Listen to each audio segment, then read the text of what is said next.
नंदपुर, एक छोटा लेकिन जीवंत शहर, जहाँ की गली गली में जीवन की धड़कन सुनाई देती है। यहाँ का हर कोना अपनी कहानी कहता है।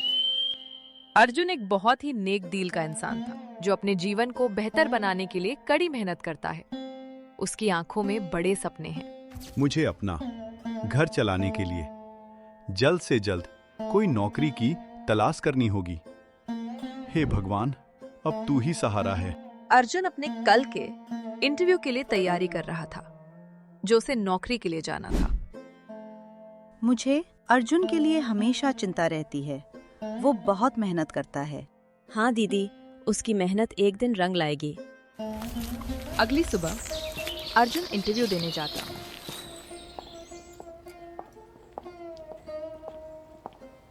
इंटरव्यू देने के बावजूद भी अर्जुन को वहां से निराश ही घर लौटना पड़ता है।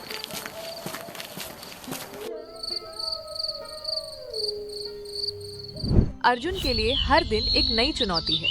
उसे अपनी पढ़ाई के बावजूद नौकरी नहीं मिल रही है। अर्जुन की कड़ी मेहनत के बावजूद बेरोजगारी का संकट उसके ऊपर मंडरा रहा है। उसके सपने धुंधले होते जा रहे हैं। तू चिंता मत कर बेटा, हम सब तेरे साथ हैं। माँ, मैं हार नहीं मानूंगा। मुझे नौकरी तो मिल नहीं रही, तो मैं एक काम करता हूँ कि क्यों ना मैं एक छोटी सी दुकान खोल दूँ, जिससे खाने के लिए 2 वक्त की रोटी तो मिलेगी। अर्जुन का सपना था कि वो अपनी खुद की दुकान खोले, जहां लोग उसके हाथों से बने व्यंजन चख सकें।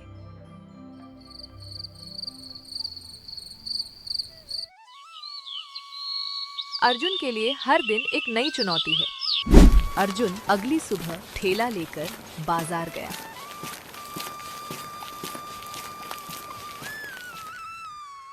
अरे भाई, 2 प्लेट मंचूरियन लगा दो।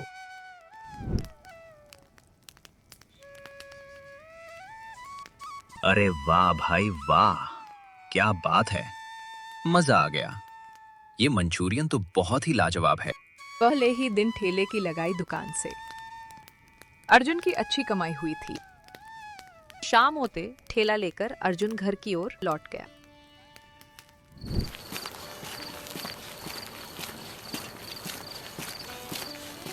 और पहली कमाई माँ को देता, जो बेहद ही खुश हो जाती। बस बेटा, ऐसे ही मेहनत करते जा, भगवान तुझे कामयाब करेगा। फिर कुछ महीनों बाद अर्जुन ने एक छोटी सी दुकान खोली, खुद की शॉप। और उस दुकान में अर्जुन की माँ और मीरा दोनों ही अर्जुन के साथ में अर्जुन की मदद करते हैं।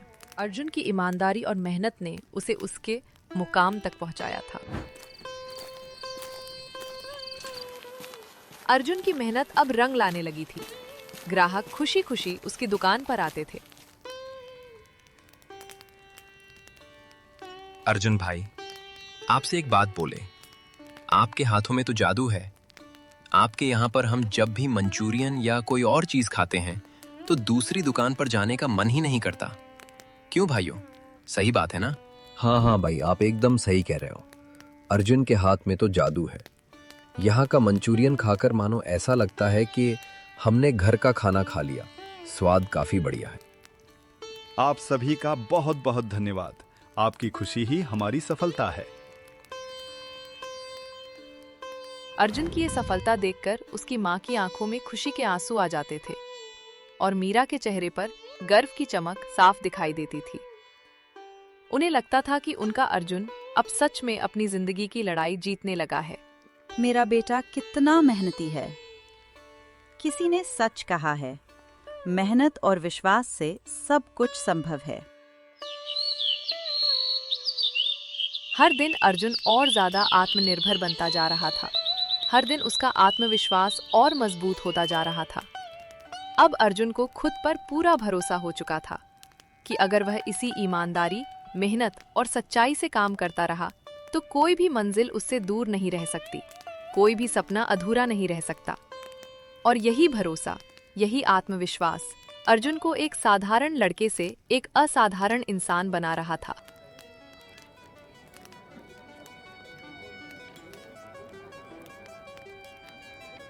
अर्जुन के जीवन में एक नया मोड़ आने वाला था जब वो इस अजनबी से मिला।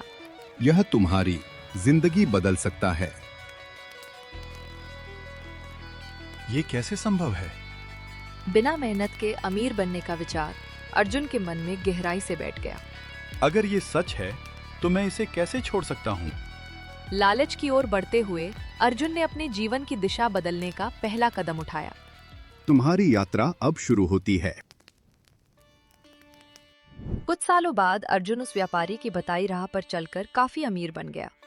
समय के साथ उसकी सोच, उसका हेयर स्टाइल, कपड़े पहनने का तरीका और बॉडी लैंग्वेज सब बदल चुके थे।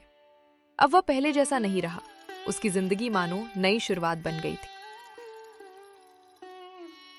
उसका अपना एक बड़ा घर था और शहर में उसकी एक नई बड़ी रेस्टोरेंट की दुकान भी खुल चुकी थी।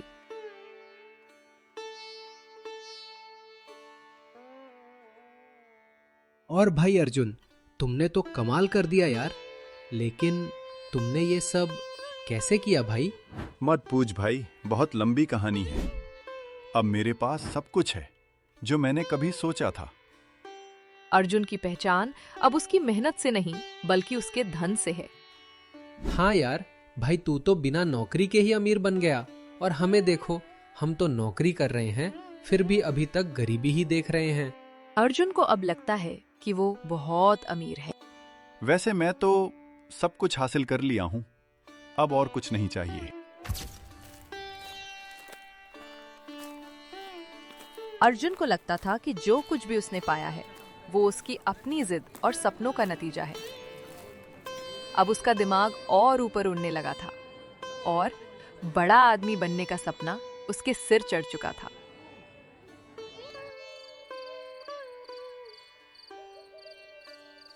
अर्जुन, तू अब पहले जैसा नहीं रहा, बहुत बदल गया है। जो मुझे ठीक लगता है मैं वही करता हूँ। अब किसी के कहने से नहीं चलता। पैसा, नाम और रौब का ऐसा नशा चढ़ा कि सही गलत का हिसाब ही गड़बड़ा गया। जो पहले मन को रोकता था अब वो सब उसे फालतू बातें लगने लगी। माँ सब देख रही थी, उनका मन बैठा जा रहा था। उन्हें डर था कि ये अमीरी वमीरी का सपना अर्जुन को कहीं उल्टी राह पर न ले जाए। मीरा भी चुपचाप परेशान थी। उसे लग रहा था कि अर्जुन अब उस मोड़ पर है जहां से आदमी आगे तो निकल जाता है पर वापस आना भारी पड़ जाता है। हमें अर्जुन को समझाना होगा, ये रास्ता ठीक नहीं लग रहा। हाँ माँ, देर हो गई तो वो इस अंधेरे में कहीं खो जाएगा। अर्जुन की माँ और मीरा उसे हर रोज समझाती थी, लेकिन अर्जुन जो था वो समझने को तैयार ही नहीं होता। वो अपनी ही मनमानी करता था। अर्जुन पहले से काफी ज्यादा बदल चुका था। जिस अनजान व्यापारी ने अर्जुन को सलाह दी थी, उसने असल में एक गुप्त केमिकल दिया था, नर्वो फ्लेवर, कि दूर दूर से आने जाने वाले व्यक्ति को भी खिंच लेती है। व्यापारी ने कभी नहीं बताया कि ये दवा सिर्फ कुछ समय के लिए फायदा देती है। ज्यादा इस्तेमाल से स्वाद बिगड़ता है, ग्राहक दूर जा सकते हैं और दुकान बंद भी हो सकता है।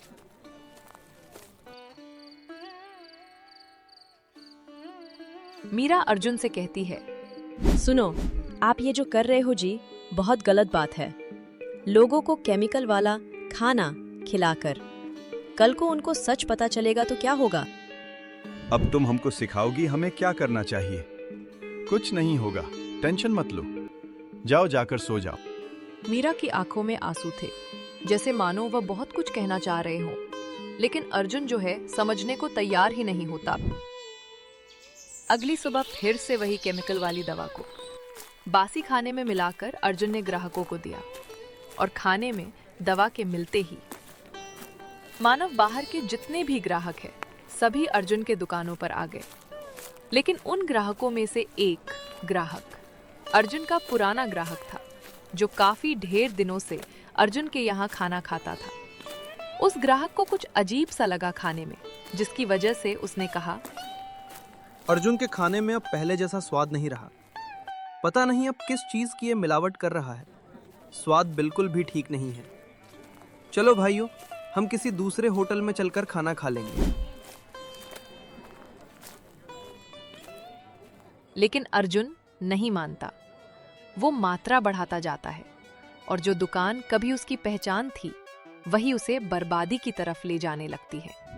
किचन रूम में बैठी अर्जुन की माँ, और मीरा सब सुन रही थी और सोच रही थी। हे भगवान, कहाँ कमी रह गई मेरी परवरिश में, जो आज ये दिन देखने को मिल रहा है।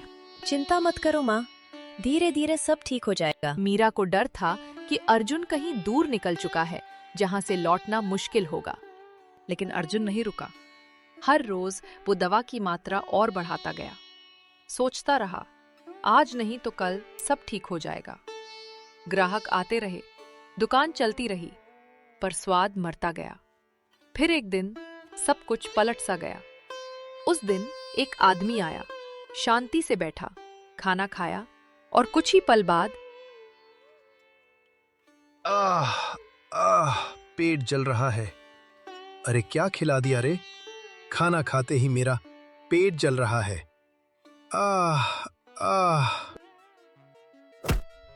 वह आदमी वहीं गिर पड़ा। लोग घबरा गए। दुकान में अफरा तफरी मच गई। लेकिन उस भीड़ में एक आदमी ने पुलिस को कॉल करके बोल दिया, राज पैलेस, लाल बिल्डिंग के पास एक होटल के अंदर एक आदमी यहाँ खाना खाया और बेहोश हो गया। कुछ ही मिनटों में वहां पुलिस पहुंच गई। दुकान घेर ली गई और दुकान के अंदर चली गई। जब पुलिस ने सामने देखा तो उनके होश उड़ गए। वह आदमी वहीं पड़ा था। फिर पुलिस ने कहा, चलो चलो सब लोग पीछे हटो। हवलदार, दुकान को सील कर लो, सबूत जब्त कर लो। फिर पुलिस वाले होटल के किचन में गए और वहां से खाने के कुछ सैंपल उठाकर जांच के लिए भेज दिए। जब उन सैंपलों की जांच हुई तो उसमें काफी मात्रा में बैक्टीरिया और गंदे कीटाणु पाए गए। वो खाना इतना खराब हालत में था कि अगर कोई उसे खा लेता तो उसकी तबीयत तुरंत बिगड़ सकती थी और हालात भी गंभीर हो सकते थे। और अर्जुन उन खानों को उसकी दुकान पर आए ग्राहकों को हर रोज खिलाया करता था। फिर रिपोर्ट सामने आते ही पुलिस वाले सीधे होटल के मालिक अर्जुन के पास गए। उन्होंने सख्त लहजे में कहा, अर्जुन जी, आपकी होटल के खाने में खतरनाक बैक्टीरिया पाए गए। ये खाना लोगों की सेहत के लिए बहुत नुकसानदायक है। आप इतनी लापरवाही कैसे कर सकते हैं? मैंने सुना था कि आपका और आपके इस होटल का बड़ा नाम चलता था इस शहर में। साहब, मैं कसम खाकर कहता हूँ, मेरा ऐसा कोई इरादा नहीं था। हो सकता है किसी कर्मचारी से सफाई में कमी रह गई हो। मैं रोज तो खुद इतना ध्यान रखता हूँ। शायद सामान सप्लायर से ही खराब आ गया हो। मुझे बिल्कुल अंदाजा नहीं था। आप एक मौका दे दीजिए साहब, मैं सब ठीक करवा दूंगा। ये सब बनाई बातें हैं अर्जुन। अब तुम चलो पुलिस स्टेशन, वहां जेल के अंदर चल के अब चक्की पीसो। अर्जुन कुछ पैसों के लिए लोगों की जान से खेल रहा था। पुलिस वालों के आगे अर्जुन काफी देर तक गलती का क्षमा मांग रहा था। लेकिन अब माफी का वक्त नहीं था। हथकड़ी लगी है, भीड़ खामोश थी और अर्जुन की दुनिया उजड़ चुकी थी। गलत रास्ता धीरे धीरे नहीं मारता, सीधा जिंदगी पलट देता है। और लालच जब हद पार करता है तो स्वाद नहीं, जहर बन जाता है। इस कहानी से हमें एक बहुत बड़ी सच्चाई समझ में आती है। इंसान अगर मेहनत और ईमानदारी से ऊपर जाता है तो उसकी तरक्की टिकती है। लेकिन जब वही इंसान लालच में आकर गलत रास्ता चुन लेता है तो थोड़ी देर की चमक पूरी जिंदगी की परेशानी बन जाती है। गलत तरीके से कमाया गया पैसा लोगों को आकर्षित तो करता है, लेकिन भरोसा, इज्जत और अपनापन धीरे धीरे खत्म कर देता है। आज लोग साथ खड़े दिखते हैं और कल वही लोग मुंह मोड़ लेते हैं। जब इंसान सब कुछ खो देता है तब उसे एहसास होता है कि असली दौलत पैसे में नहीं बल्कि अपनों के साथ में होती है। गलती मानकर माफी मांगना हार नहीं बल्कि जिंदगी को दोबारा सही रास्ते पर लाने की हिम्मत होती है। इस कहानी की सीख साफ है, लालच से दूर रहो, बुरे काम से पैसा मत कमाओ।